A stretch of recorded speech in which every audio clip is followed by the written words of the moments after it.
Hi, my name's Anna Bregenzer. I'm an actuary located in Seattle, Washington.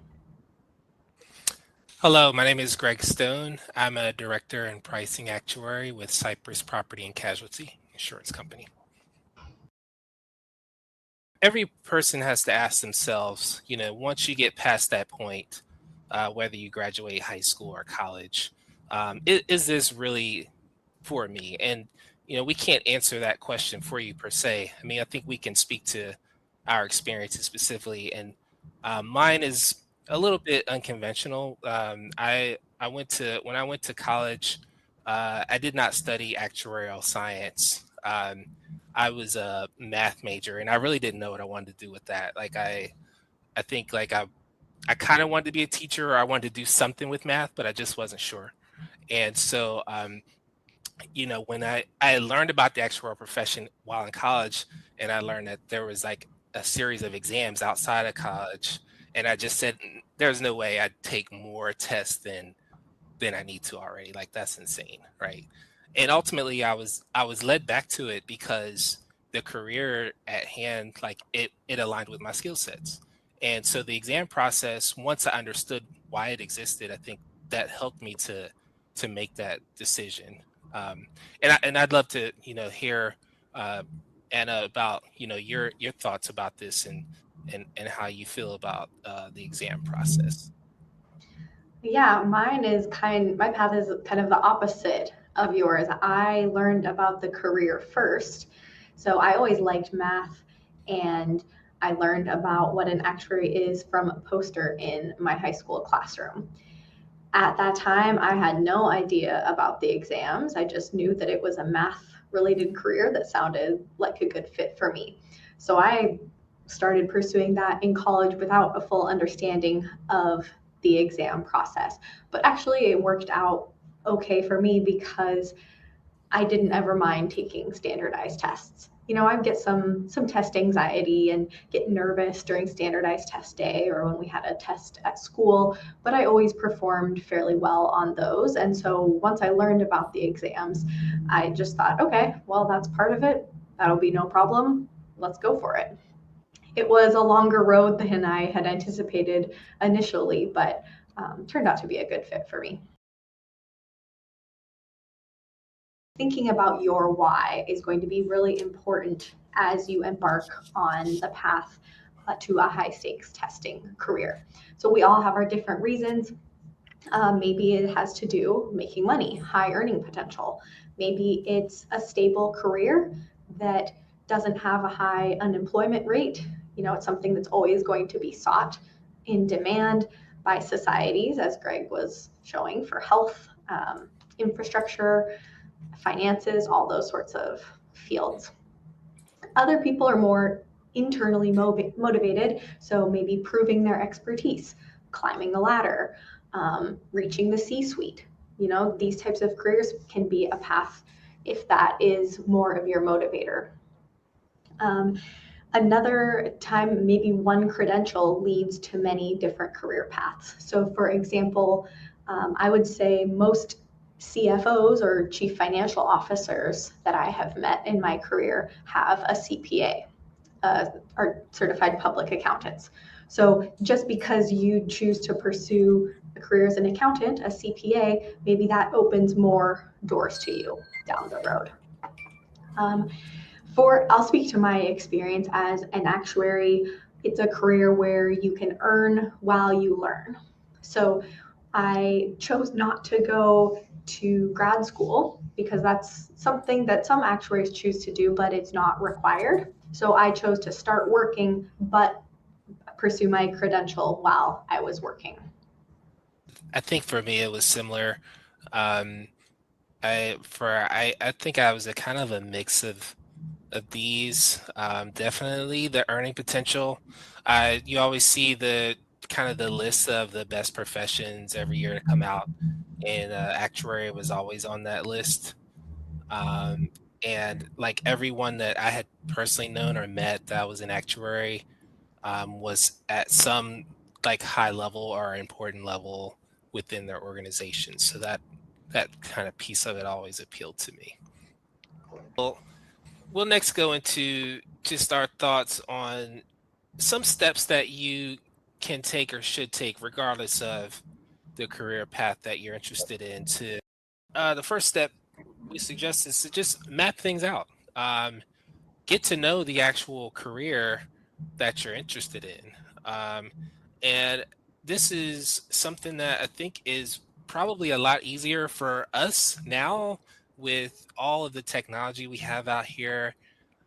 We have, we have AI and Chat GPT that can help give us loads of information like at the click of a button. We have great resource, you know, websites that can help us kind of understand, these different opportunities and what's out there. So really just mapping out like what, if you want to be a doctor and a specific type of doctor, what does that career path look like? What are the opportunities out there for schooling? How many exams do you have to take? What is that process like? And how does that kind of fit with your journey? Um, do you earn more money as you advance? How much of a time commitment is it?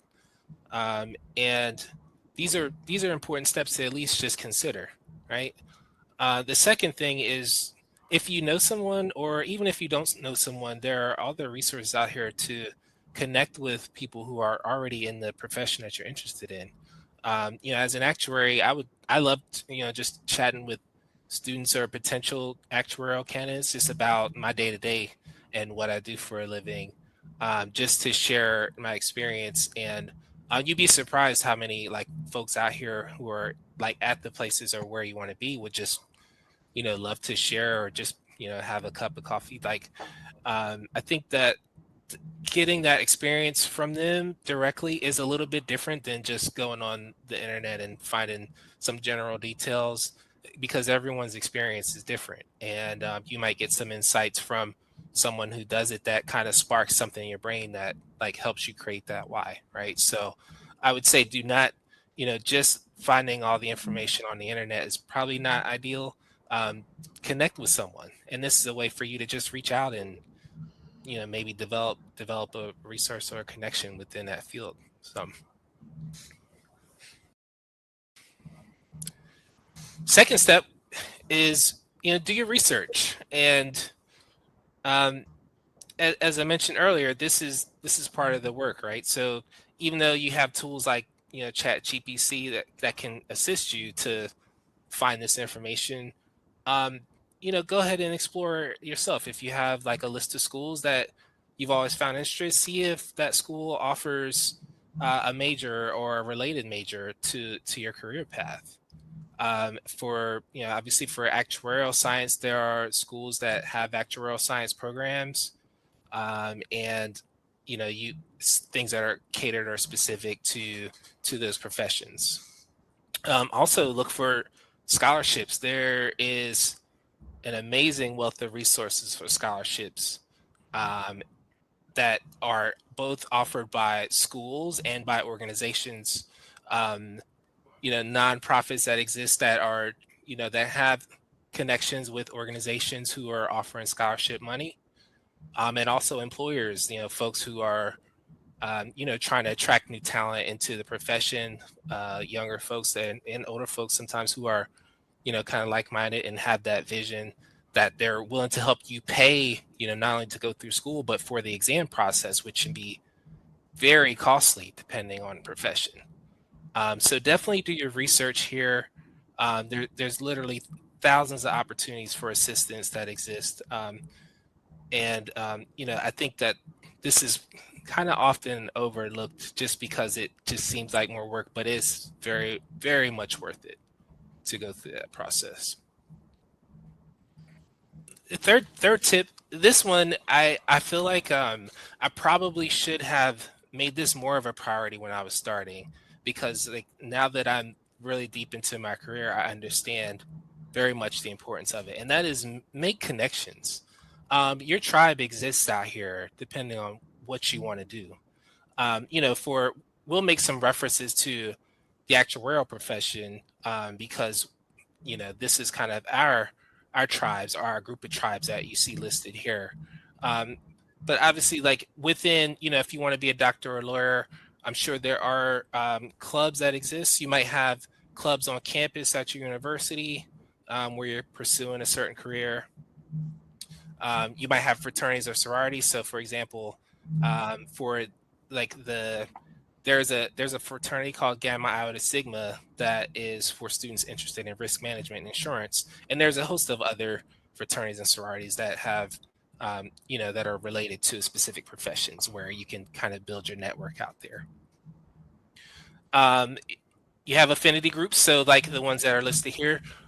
Within the CAS, we have a wealth of amazing affinity groups like the IABA, OLA, NAWA, SAGA. Like there are so many of our tribes, and these are folks who are all over the country, and we have meetings, we have kind of our networking sessions where we get to know each other, and we help kind of build a group mentality to help support each other's like career advancement. And so for me, like when I started, I was more like solo.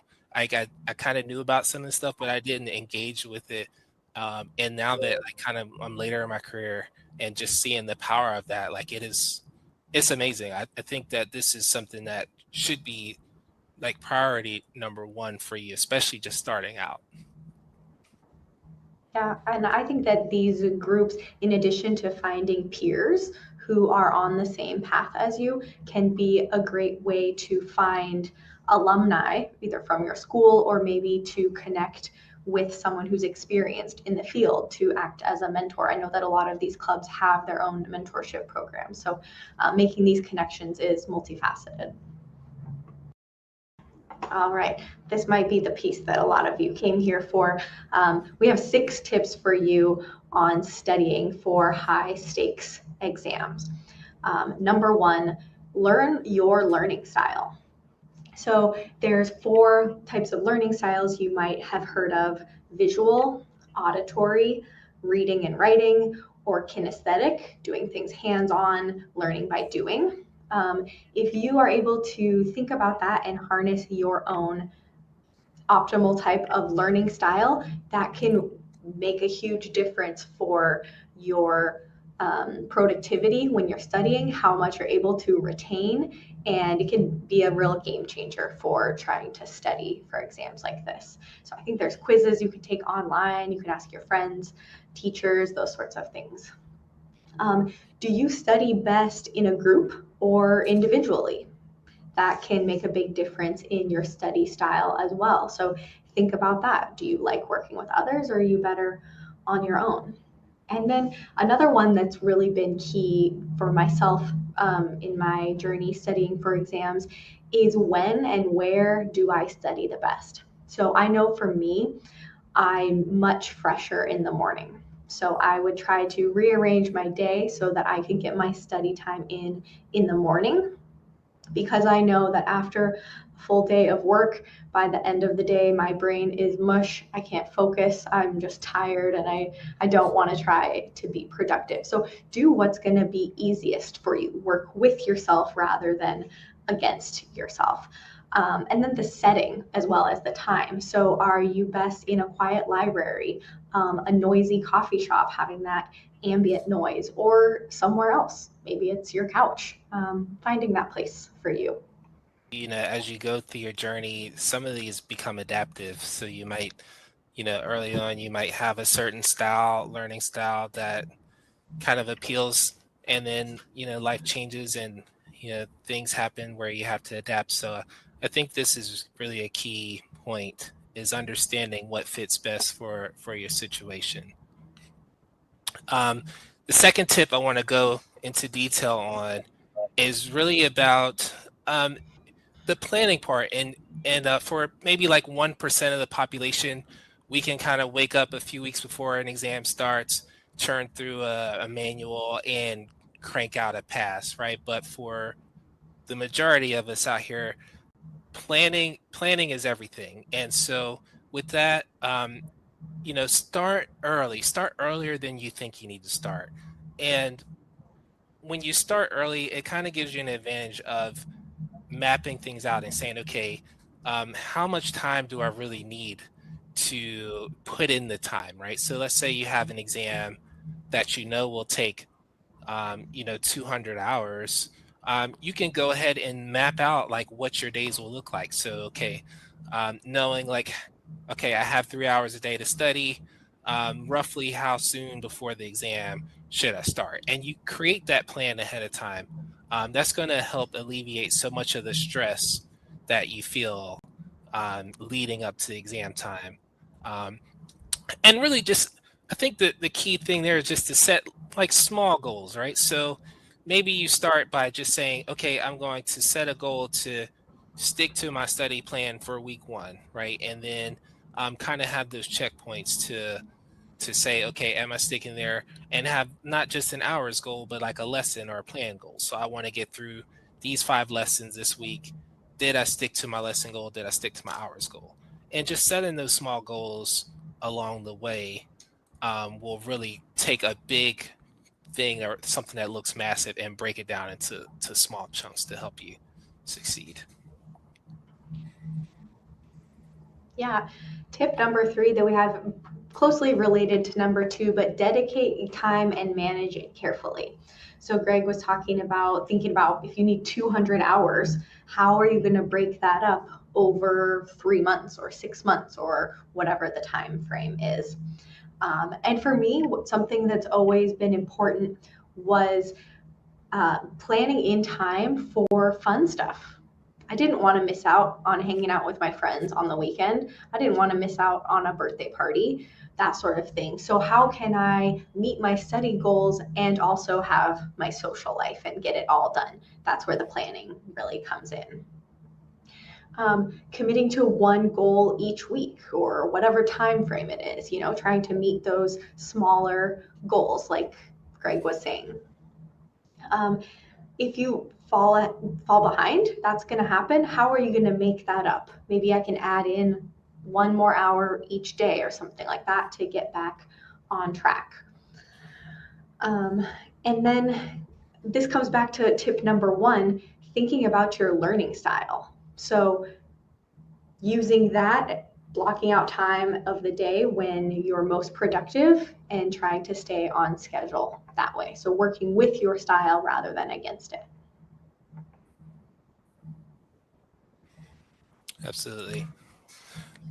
Um, our tip number 4 is one that I admittedly struggled with up until I started taking exams related to my profession. And I was one of those people who could kind of get away with getting good grades without having good study habits. Like I had to learn how to study.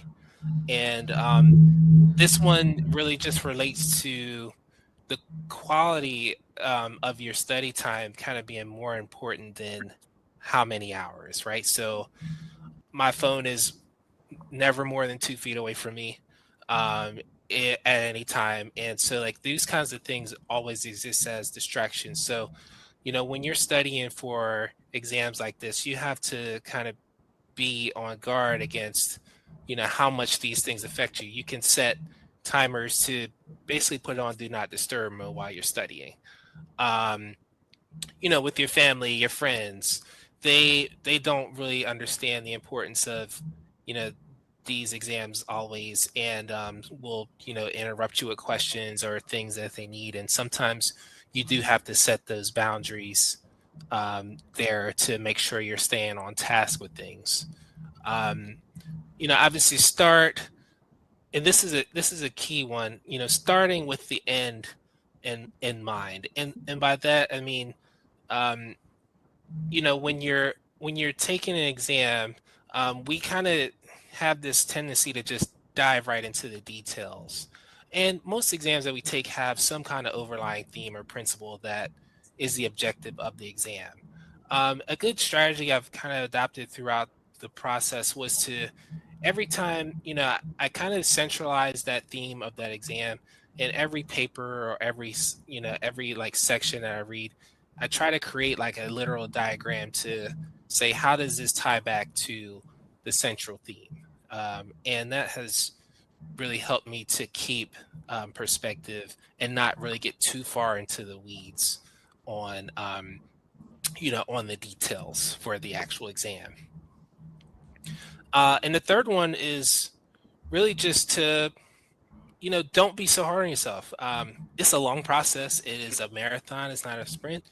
And if you're sticking to things and you're doing the things that you set out to do, you know, find little treats here and there to reward yourself. Not, nothing big, but you could, go out and go to buy yourself a coffee or Krispy Kreme, something that you wouldn't ordinarily do that you kind of shows as a treat or a break from the norm throughout the process, and just kind of creating these small mental wins to help you celebrate on this journey, which is it's a difficult one.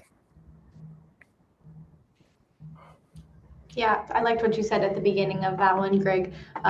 Quality over quantity. So there was times where I was having trouble passing my exams, and I said, "Well, I'm studying so many hours. Why am I not passing?" And then I had to be honest with myself and realize that okay, if I was watching a video but I was on my phone at the same time, does that really count? Like maybe not, so that sort of thing. And I started putting my phone in the other room so I couldn't even be distracted by it.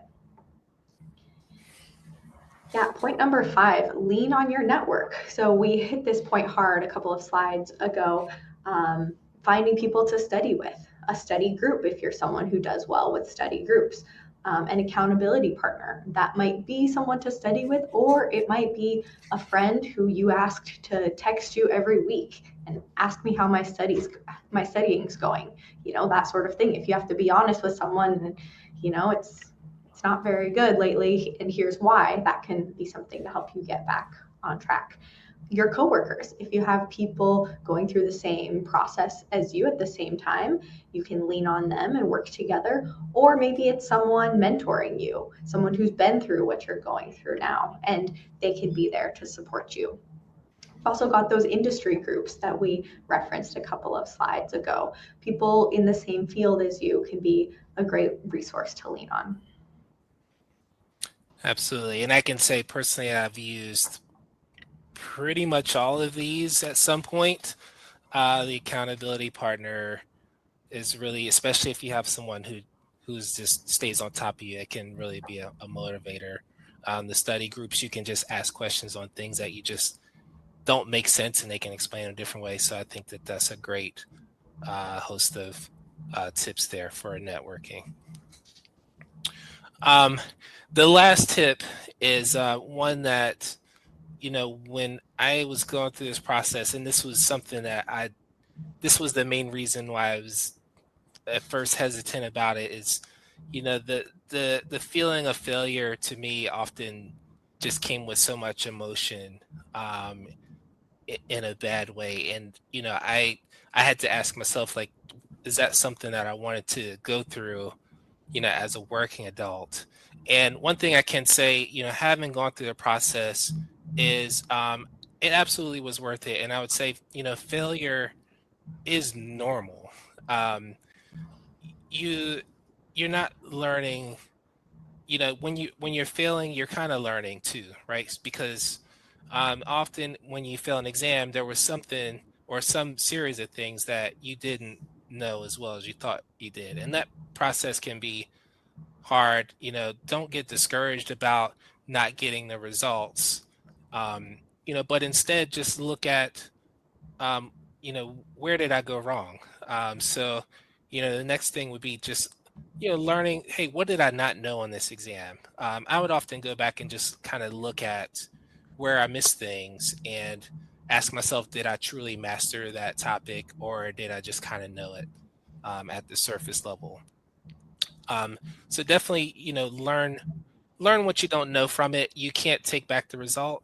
All you can do is move forward with it and go ahead and retest, right? With the understanding that kind of you're not gonna do what you did for that last section. Like, I took it personally when I like, especially when I did poorly on certain sections that I was going to know every detail on that section the next time. So definitely can use that for motivation and just how to get better for the next attempt. Yeah, you make some great points, Greg.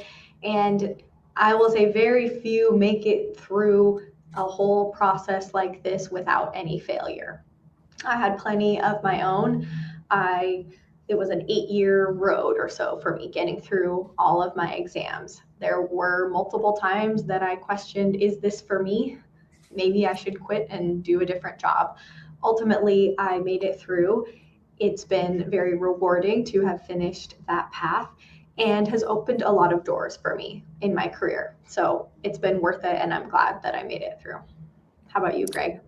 Uh, Absolutely. And I think about this often because when I set out on this journey, I had went to an internship. It was like a kind of a just a presentation for an internship, and I didn't really know much about profession.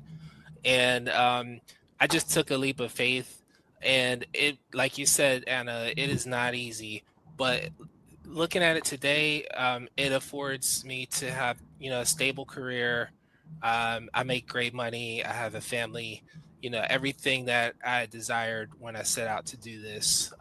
That one decision helped me to achieve all of that. So, in my opinion, it absolutely is worth it.